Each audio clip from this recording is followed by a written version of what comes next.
यिर्मयाह भविष्यवक्ता की पुस्तक अध्याय 42। यिर्मयाह भविष्यवक्ता की पुस्तक अध्याय 42।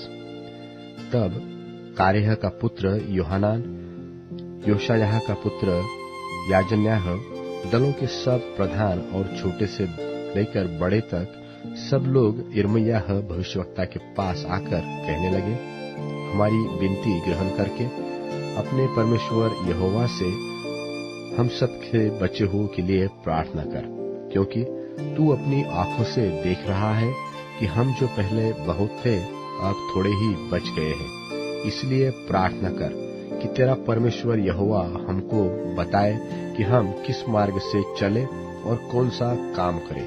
सो यिर्मयाह भविष्यवक्ता ने उनसे कहा, मैंने तुम्हारी सुनी है। देखो, मैं तुम्हारे वचनों के अनुसार तुम्हारे परमेश्वर यहोवा से प्रार्थना करूंगा, और जो उत्तर यहोवा तुम्हारे लिए देगा मैं तुमको बताऊंगा। मैं तुमसे कोई बात न छिपाऊंगा। तब उन्होंने यिर्मयाह से कहा, यदि तेरा परमेश्वर यहोवा तेरे द्वारा हमारे पास कोई वचन पहुंचाए और हम उसके अनुसार न करें, तो यहोवा हमारे बीच में सच्चा और विश्वास योग्य साक्षी ठहरे, चाहे वह भली बात हो चाहे बुरी, तो भी हम अपने परमेश्वर यहोवा की आज्ञा जिसके पास हम तुझे भेजते हैं मानेंगे। क्योंकि जब हम अपने परमेश्वर यहोवा की बात माने तब हमारा भला हो। 10 दिन के बीतने पर यहोवा का वचन यिर्मयाह के पास पहुंचा। तब उसने कारेह के पुत्र योहानान को, उसके साथ के दलों के प्रधानों को और छोटे से लेकर बड़े तक जितने लोग थे उन सबों को बुलाकर उनसे कहा, इस्राएल का परमेश्वर यहोवा जिसके पास तुमने मुझको इसलिए भेजा कि मैं तुम्हारी विनती उसके आगे कह सुनाऊं, वह यो कहता है, यदि तुम इसी देश में रह जाओ तब तो मैं तुमको नाश नहीं करूंगा, वरन बनाए रखूंगा और तुम्हें न उखाड़ूंगा, वरन रोपे रखूंगा। क्योंकि तुम्हारी जो हानि मैंने की है उससे मैं पछताता हूँ। तुम बाबुल के राजा से डरते हो, सो उससे मत डरो। यहोवा की यह वाणी है, उससे मत डरो, क्योंकि मैं तुम्हारी रक्षा करने और तुमको उसके हाथ से बचाने के लिए तुम्हारे साथ हूँ। मैं तुम पर दया करूंगी कि वह भी तुम पर दया करके तुमको तुम्हारी भूमि पर फिर से बसा देगा। परंतु यदि तुम यह कहकर कि हम इस देश में न रहेंगे, अपने परमेश्वर यहोवा की बात न मानो और कहो कि हम तो मिस्र देश जाकर वहीं रहेंगे, क्योंकि वहां न हम युद्ध देखेंगे, न नरसिंगे का शब्द सुनेंगे और न हमको भोजन की घटी होगी, तो हे बचे हुए यहूदियों, यहोवा का यह वचन सुनो।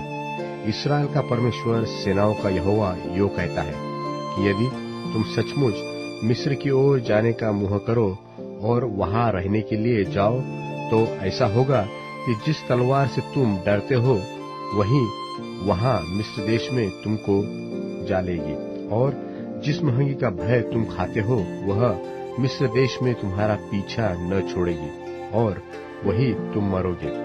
जितने मनुष्य मिस्र में रहने के लिए उसकी ओर मुंह करें, वे सब तलवार, महंगी और मरी से मरेंगे, और जो विपत्ति मैं उनके बीच डालूंगा उससे कोई बचा न रहेगा। इस्राएल का परमेश्वर सेनाओं का यहोवा यो कहता है, जिस प्रकार से मेरा कोप और जलजलाहट यरूशलेम के निवासियों पर भड़क उठी थी, उसी प्रकार से यदि तुम मिस्र में जाओ तो मेरी जलजलाहट तुम्हारे ऊपर ऐसी भड़क उठेगी कि लोग चकित होंगे और तुम्हारी उपमा देकर शाप दिया करेंगे और तुम्हारी निंदा करेंगे। तुम इस स्थान को फिर न देख पाओगे। हे बचे हुए यहूदियों, यहोवा ने तुम्हारे विषय में कहा है, मिस्र में मत जाओ। तुम निश्चय जानो कि मैंने आज तुमको चिताकर यह बात बता दी है, क्योंकि जब तुमने मुझको यह कहकर अपने परमेश्वर यहोवा के पास भेज दिया है कि हमारे निमित्त हमारे परमेश्वर यहोवा से प्रार्थना कर और जो कुछ हमारा परमेश्वर यहोवा कहे उसी के अनुसार हमको बता, और हम वैसा ही करेंगे। तब तुम जानबूझ के अपने ही को धोखा देते थे। देखो, मैं आज तुमको बताए देता हूँ, परंतु और जो तुम्हारे परमेश्वर यहोवा ने तुमसे कहने के लिए मुझको भेजा है, उसमें से तुम कोई बात नहीं मानते। अब तुम निश्चय जानो कि जिस स्थान में तुम परदेशी होके रहने की इच्छा करते हो, उसमें तुम तलवार, महंगी और मरी से मर जाओगे।